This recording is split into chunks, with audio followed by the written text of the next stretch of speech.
Salary structure के इस नए एपिसोड में इंडिया ऑन अवेयरनेस जर्नी की तरफ से आप सभी का स्वागत है। हम आज सैलरी स्ट्रक्चर के बारे में बात करने जा रहे हैं। आपने देखा होगा किसी भी स्कूल के अंदर कोई भी एम्प्लॉई जब ज्वाइन करता है तो उसको बोला जाता है कि आपको इतनी तनख्वाह दी जाएगी। वो जो तनख्वाह देने वाली बात होती है वो कैश इन हैंड होती है और उसको बोलते हैं हम लोग नेट सैलरी। अब उसमें उस समय ये नहीं बताया जाता कि कितनी तनख्वाह कटेगी, कितना पैसा आपको मिलेगा। तो वो सारी चीज़ें आप जब ऑफर लेटर लेते हैं तो उसमें ये चीज़ें पता लगती हैं। स्कूल के अंदर कभी भी किसी को भी सैलरी देते वक्त ये कैलकुलेट नहीं, ये ऐसे सैलरी नहीं दी जाती कि आपने 16,000 किसी को दे दिया, 7,000 किसी को दे दिया या 8,000 किसी को दे दिया, इस तरह से फिक्स कर दिया। तो उसके बाद उसके डिडक्शंस वगैरह को किस तरह से आप कंप्लायंस में शो करेंगे, इसके लिए सैलरी स्ट्रक्चर को पूरा तैयार किया जाता है। इसके बारे में हम आज पूरी चर्चा करेंगे। एक एक करके एक एक कंपोनेंट्स के बारे में हम लोग थोड़ा सा आपको बता देते हैं, उसके बाद फिर एक्सप्लेन में पूरी तरह से सिखाएंगे। सबसे पहले हम कंपोनेंट लेके चलते हैं सैलरी स्ट्रक्चर। कोई भी एम्प्लॉय जब ज्वाइन करता है कंपनी में, स्कूल में या फर्म में, तो उसका सैलरी स्ट्रक्चर तैयार किया जाता है कि कितनी उसकी बेसिक होगी, उसका एचआरए क्या होगा, उसका कन्वेंस क्या होगा या उसका बोनस क्या होगा। ये सब क्यों डिसाइड किया जाता है सैलरी स्ट्रक्चर को? ये डिसाइड इसलिए किया जाता है शुरू में ताकि हम उसका ईएसआई और पीएफ का डिडक्शंस सुनिश्चित कर सकें कि वो किस तरह से कटेगा।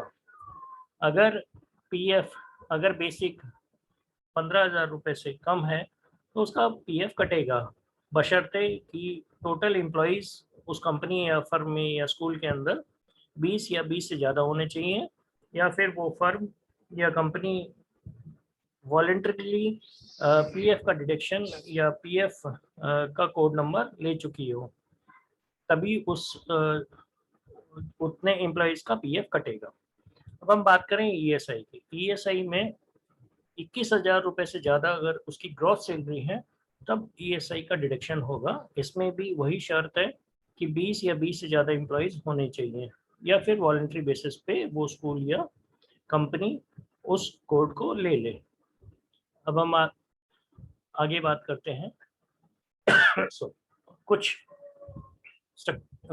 कंपोनेंट्स की।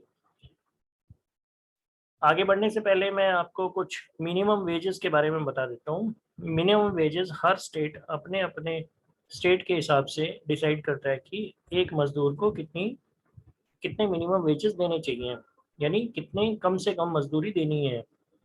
अब ये चीज़ स्टेट वाइज डिफरेंट होती है। राजस्थान में कुछ और है, हरियाणा में कुछ और है, दिल्ली में कुछ और है। इस तरह से सभी स्टेट्स में अलग अलग मिनिमम वेजेस स्टेट वाइज सुनिश्चित रहती हैं।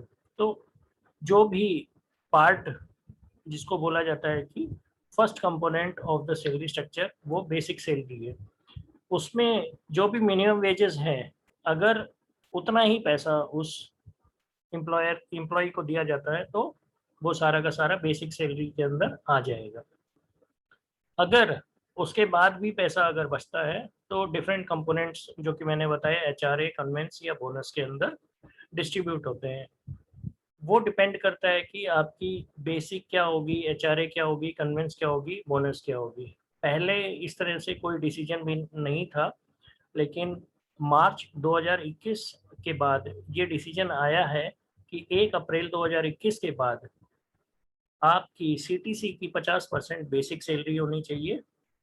उसके बाद जो बेसिक सैलरी है उसका 50% एचआरए होना चाहिए और कन्वेंस 1,600 रुपये और bonus as depend upon company. तो इस तरह से बाइफर्केशन करके हम बेसिक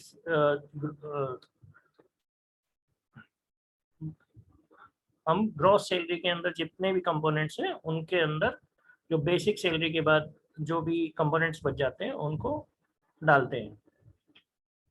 अभी जैसा कि मैंने अभी बता ही चुका हूँ कि ग्रॉस सैलरी में कौन कौन से कंपोनेंट आते हैं। बेसिक, एचआरए, कन्वेंस, बोनस और इंसेंटिव।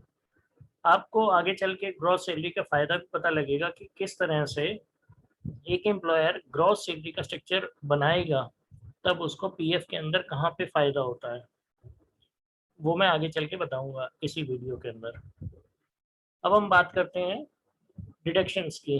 हर एम्प्लॉय का ईएसआई, पीएफ, एलडब्ल्यूएफ और पीटी,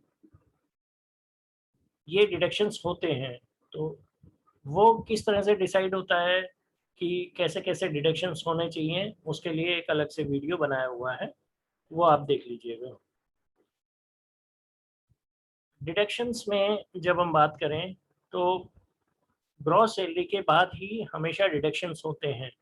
ग्रॉस सैलरी के बाद आप जो भी बेसिक सैलरी है उसके हिसाब से पीएफ का डिडक्शन करेंगे, ग्रॉस सैलरी के हिसाब से ईएसआई का डिडक्शन करेंगे। एलडब्ल्यूएफ स्टेट वाइज होती है, किसी किसी स्टेट्स में 6 महीने, किसी में साल में एक बार, और किसी स्टेट में हर महीने एलडब्ल्यूएफ का कंट्रीब्यूशन लिया जाता है।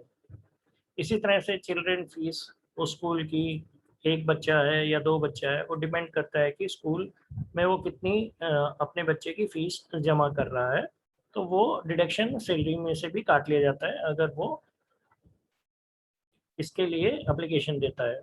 उसके बाद कैंटीन के ऊपर जो भी एक्सपेंसेस आएंगे, जैसे वो ब्रेकफास्ट है, लंच है, डिनर है, या किसी तरह के भी इस तरह के एक्सपेंसेस होते हैं, उसका भी डिडक्शंस सैलरी स्ट्रक्चर में डिडक्ट किया जाता है। इसी तरह से प्रोफेशनल टैक्स, जो कि हरियाणा बहुत सारे स्टेट्स में नहीं है, हरियाणा में भी ये प्रोफेशनल टैक्स नहीं है, तो ये जिस भी स्टेट में है वहाँ पे एम्प्लॉय का प्रोफेशनल टैक्स भी डिडक्ट किया जाता है। एडवांस अगर एम्प्लॉय ने लिया हुआ है तो एडवांस का डिडक्शंस भी यहाँ पे किया जाता है, और भी और कोई डिडक्शन बचा हुआ है तो उसका भी डिडक्शन इसी कंपोनेंट में किया जाएगा। अब आपको नेट सैलरी की बात करें, ये वो सैलरी है जो कि एम्प्लॉयर कहता है कि मैं आपको कैश इन हैंड इतने पैसे दूंगा। अब ये मान के चलो सारी डिडक्शंस होने के बाद जो उसको हाथ में तनख्वाह मिलेगी वो नेट सैलरी कहलाएगी। ये हमेशा ग्रॉस सैलरी माइनस माइनस जो भी उसके टोटल डिडक्शंस हैं, उसको दोनों को माइनस करने के बाद जो भी उसके हाथ में आएगी उसको हम लोग नेट सैलरी बोलते हैं या कैश इन हैंड बोलते हैं। बट आजकल ये सैलरी बैंक में डिपॉजिट की जाती है एनईएफटी के द्वारा ऑनलाइन। तो ये जो पार्ट है, जो नेट सैलरी का पार्ट है, ये ही पार्ट एम्प्लॉय को अपने हाथ में मिलता है। चलिए अब हम आगे बात करते हैं पीएफ कंट्रीब्यूशन की। डेफिनेटली सारा का सारा पार्ट कंट्रीब्यूशन का एम्प्लॉयर एम्प्लॉय तो देता ही है, लेकिन साथ में उसका एक पार्ट जो है एम्प्लॉयर भी देता है। एम्प्लॉयर का कंट्रीब्यूशन, जैसे अब हम बात करें, एम्प्लॉय का कंट्रीब्यूशन 12% है पीएफ का, और एम्प्लॉयर का कंट्रीब्यूशन 3.67 है एम्प्लॉयर का पीएफ कंट्रीब्यूशन, और पेंशन कंट्रीब्यूशन है 8.33%। ये सारी की सारी जो पीएफ के कंट्रीब्यूशन होते हैं ये बेसिक सैलरी के ऊपर ही डिसाइड किए जाते हैं। जितनी बेसिक सैलरी होती है उसके ऊपर ही डिसाइड किया जाता है कि कितना कंट्रीब्यूशन उसका आएगा। डिपेंड करता है कि बेसिक सैलरी का पार्ट क्या है। ये मैं एग्जांपल के तौर पर आगे चल के आपको बताऊंगा किस तक, वो फिर आपको बिल्कुल क्लियर हो जाएगी ये चीज़ें। इसी तरह से ईएसआई का पार्ट है। ईएसआई का पार्ट आप देखेंगे कि ये बेसिक सैलरी पे ना होके ग्रॉस सैलरी पे होता है, जिसकी ग्रॉस सैलरी का स्ट्रक्चर, अब स्ट्रक्चर जो सैलरी स्ट्रक्चर हमने बनाया है उसके हिसाब से अगर वो 21,000 रुपये से कम है तो ईएसआई का डिडक्शन होगा। चाहे उसमें 25 लोग हैं किसी भी कंपनी या फर्म में, लेकिन अगर 2 ही लोग ऐसे हैं जो कि 21,000 से कम उनकी अगर सैलरी है तो डेफिनेटली उनका डिडक्शन ईएसआई का कंट्रीब्यूशन किया जाएगा और वो डिपॉजिट किया जाता है। तो इसका डिडक्शन इस तरह से होता है कि ईएसआई एम्प्लॉई के पार्ट पे 0.75% ऑफ ग्रॉस सैलरी और एम्प्लॉयर के पार्ट पे 3.25% ऑफ ग्रॉस सैलरी पे डिडक्ट की जाती है। अब हम आगे बात करते हैं CTC, कॉस्ट टू कंपनी।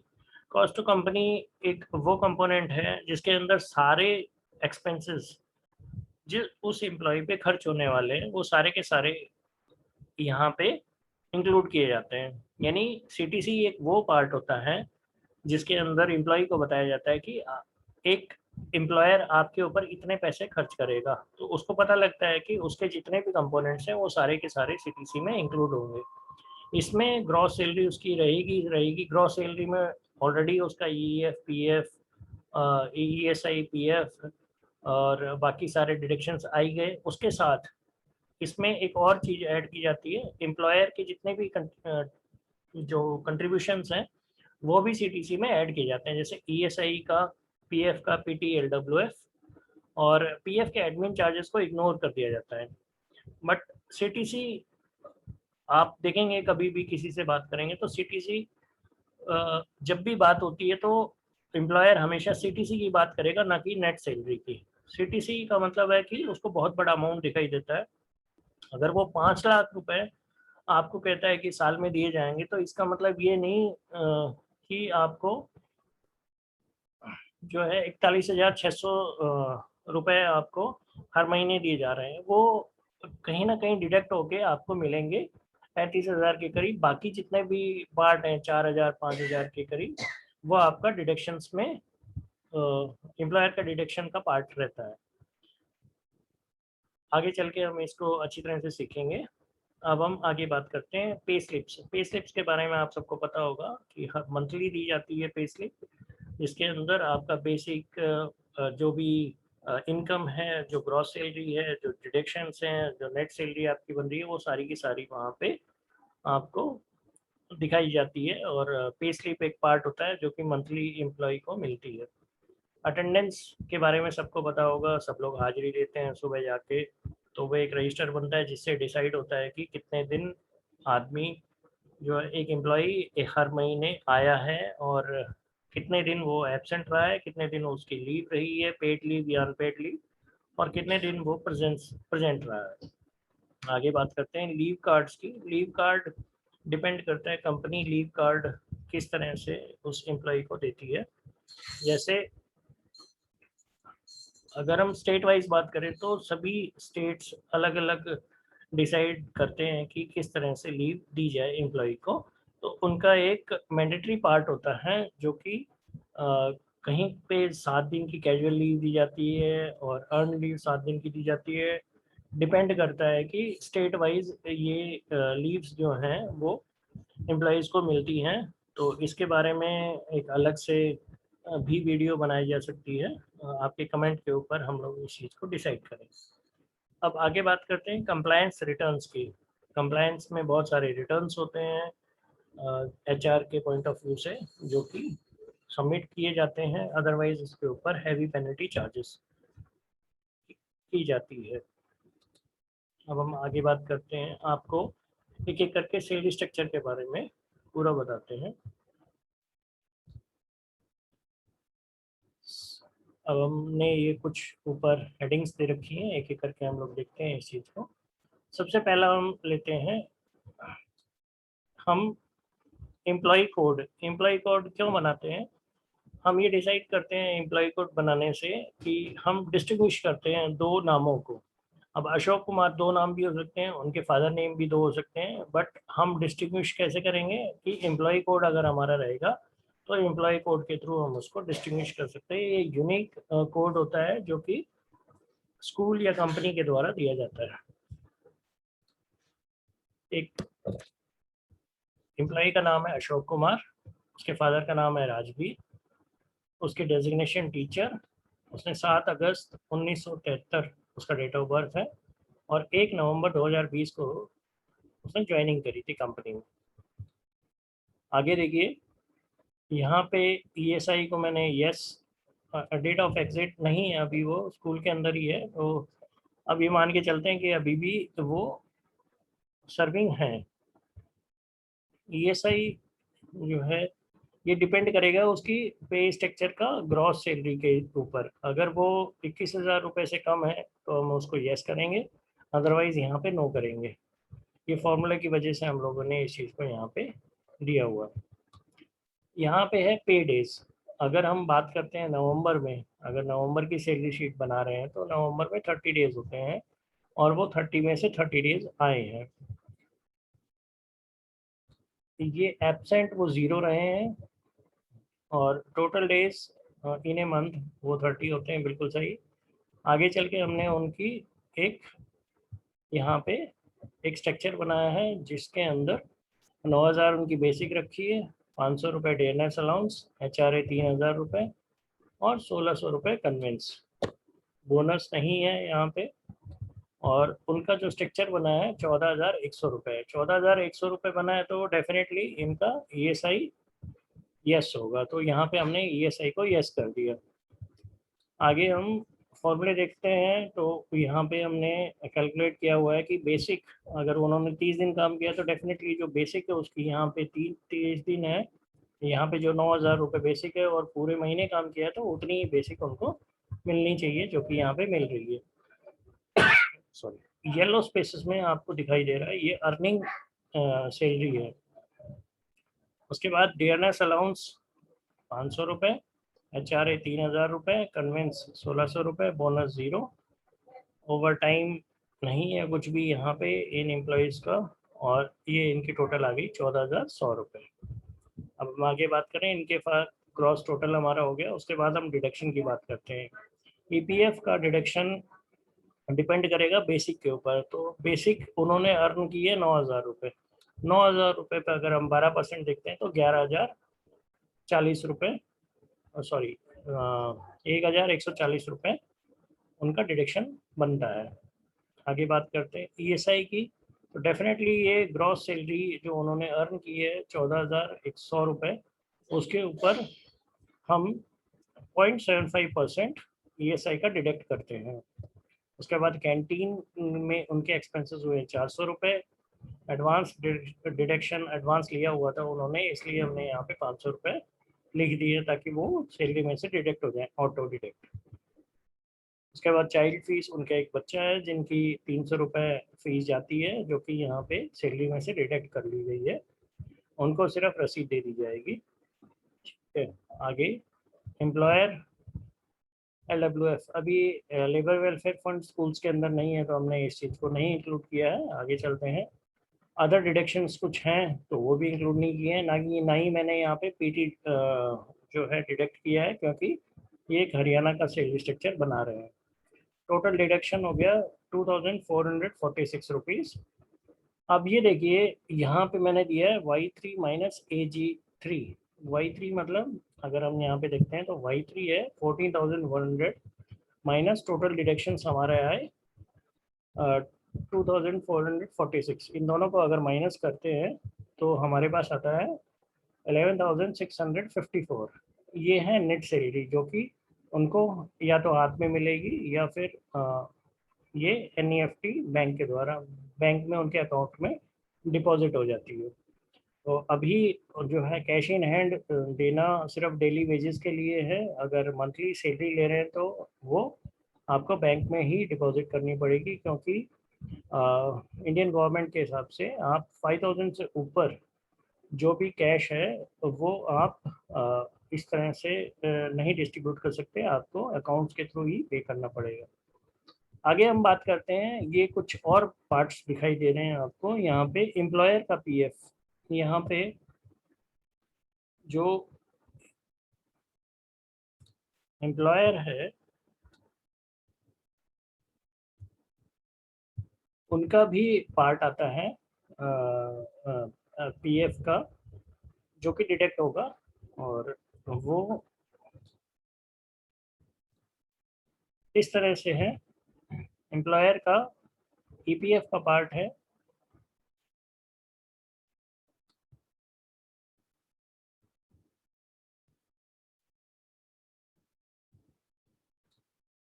ये होगा 3.67%, और ये पेंशन का पार्ट है 8.33%, और EPS एम्प्लॉयर का EPS 0 है यहाँ पे। एम्प्लॉयर का ESIC 458 है।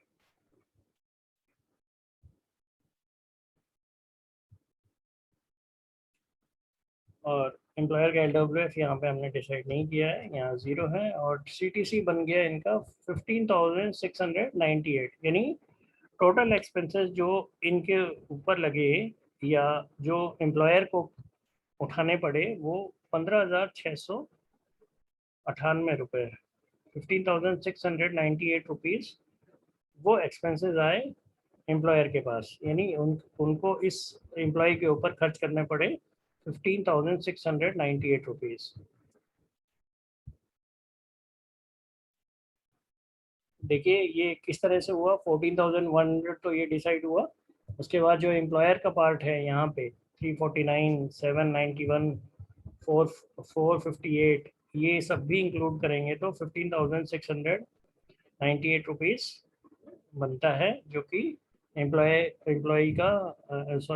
का ये पार्ट है जो कि उसको उसके ऊपर खर्च करना पड़ेगा। अब अगला अगर हम पार्ट देखते हैं तो AWS 002, एक और एग्जांपल लेके, शीतल, फादर नेम सादिक, ये वाइस प्रिंसिपल हैं, 7 जुलाई 1970 इनकी डेट ऑफ बर्थ, 1/11/2020, ये भी सेम मंथ में ज्वाइन किया इन्होंने।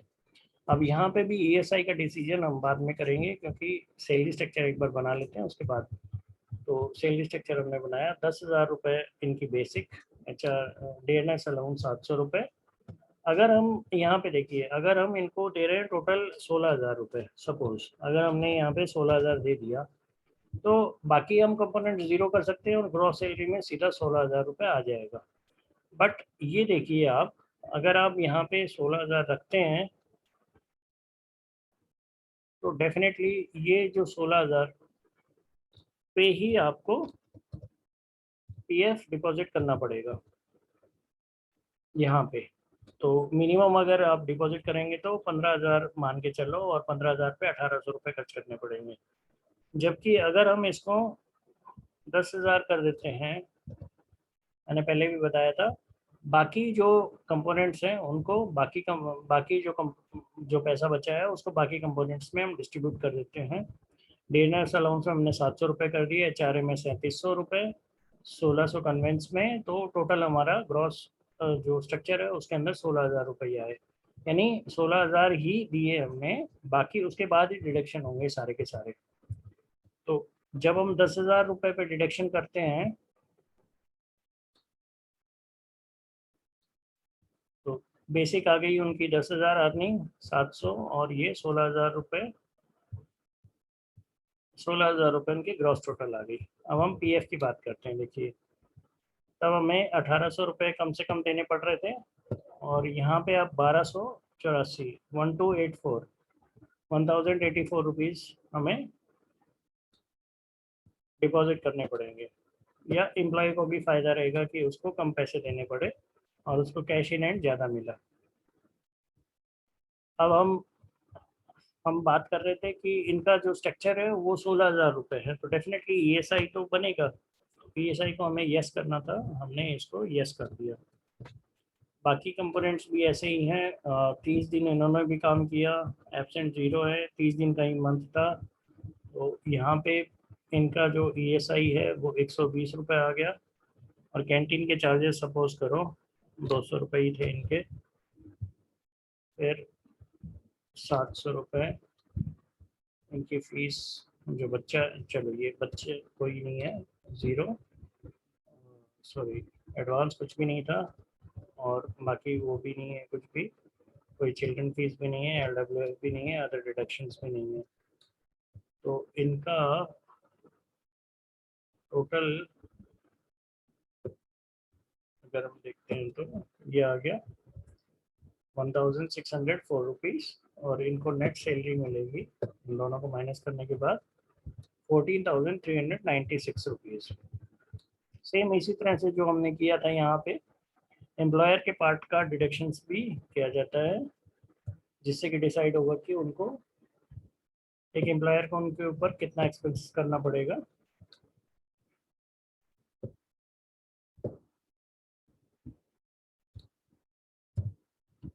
₹17,804 उस एम्प्लॉय पे एक एक्सपेंसेस हुआ एम्प्लॉयर का। तो ये सीटीसी एक्चुअल में डिसाइड करती है बजट तैयार करने के लिए कि उनको एक साल के लिए कितने पैसे की जरूरत होगी या एक महीने के लिए कितने पैसे की जरूरत होगी। तो अब हम बात करते हैं इसी तरह से, हम पूरे सैलरी स्ट्रक्चर इसी तरह से बना लेंगे और ये बनाने के बाद ही हम डिसाइड कर पाएंगे कि हमारे पास किस तरह से हमें पीएफ का कंट्रीब्यूशन जमा करना है। पीएफ के कंट्रीब्यूशन के लिए जो भी अर्निंग है हमारी, जब ये पूरी तरह से तैयार हो जाता है तो कौन कौन से पार्ट हैं जो पीएफ कंट्रीब्यूशन में हमें चाहिए, वो है ग्रॉस टोटल, ये वाला पार्ट, अर्निंग सैलरी का ये वाला पार्ट चाहिए हमें। उसके बाद ये वाला पार्ट चाहिए, बेसिक सैलरी। अभी एज पर लॉ जो है उसमें इसको भी ऐड कर लिया गया है, दोनों को मिला के जो भी रहेगा, जो भी कंट्रीब्यूशन बनेगा, ये दोनों मिलाने के बाद ही हम पीएफ का जो कंट्रीब्यूशन है वो इसके ऊपर ही डिसाइड करेंगे कि कितना उसके ऊपर कंट्रीब्यूशन बनेगा। फिर अभी मैंने सिर्फ बेसिक पे बनाया हुआ है, लेकिन अभी लॉ एज पर लॉ जो है बेसिक प्लस डियरनेस अलाउंस दोनों को प्लस किया जाता है, और अदरवाइज और भी कोई अलाउंसेस है तो उनको भी प्लस किया जाता है, चाहे वो स्पेशल अलाउंस हो चाहे वो अदर अलाउंस हो या कुछ भी। ओवर टाइम को इंक्लूड नहीं किया जाता है इसके अंदर।